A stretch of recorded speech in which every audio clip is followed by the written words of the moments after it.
Bamboo basket, reflector, working brakes. Never forget your helmet, trusty Mipsy. I'm off to the morning market. 33 lemons, a healthy looking chicken, and a dozen of free range eggs. Thanks, keep the change. Whistling a tune, I'm home. What a perfect day.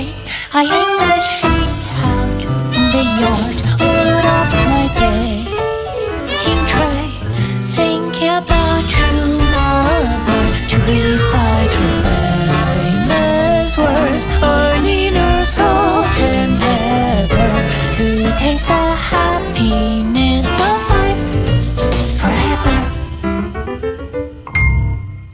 Then the man rose and cream lemon chicken roasted in the oven, and then black it down my front door. Hey, who, what, why? You violated Act 617. Got out here on the road. We all know the real answer was you shouldn't have been born the way you were.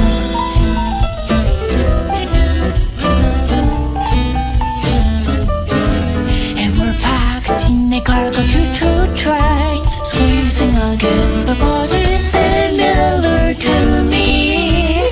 With tears rolling down our faces, we begin to say anything from our souls. Louder and louder, anything from our souls. Louder and louder. They shaved off my hair, fed me a foreign language. Looking on the bright side, I'm alive.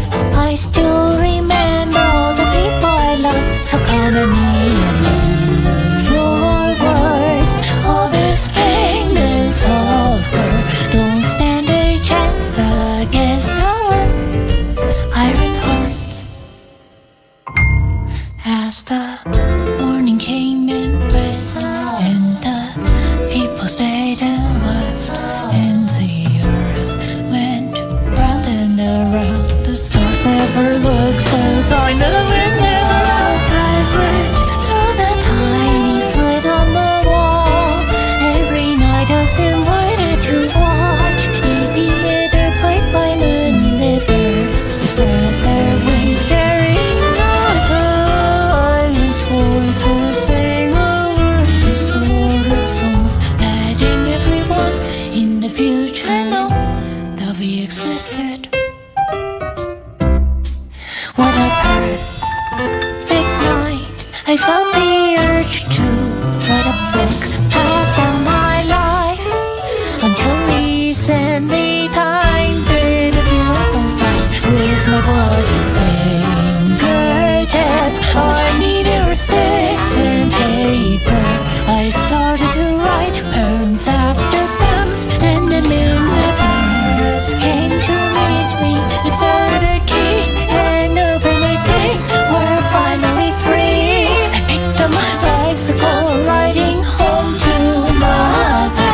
Riding my illusion world. I saw a version of heaven where I sat in my yard, reading a paperback print of my book. On a hillside, your little fist clutching sweat, walking to the memorial park. You put down freshly cut white chrysanthemums. A former thought police lowers her hat. Children lying on the grass, saying two poems read and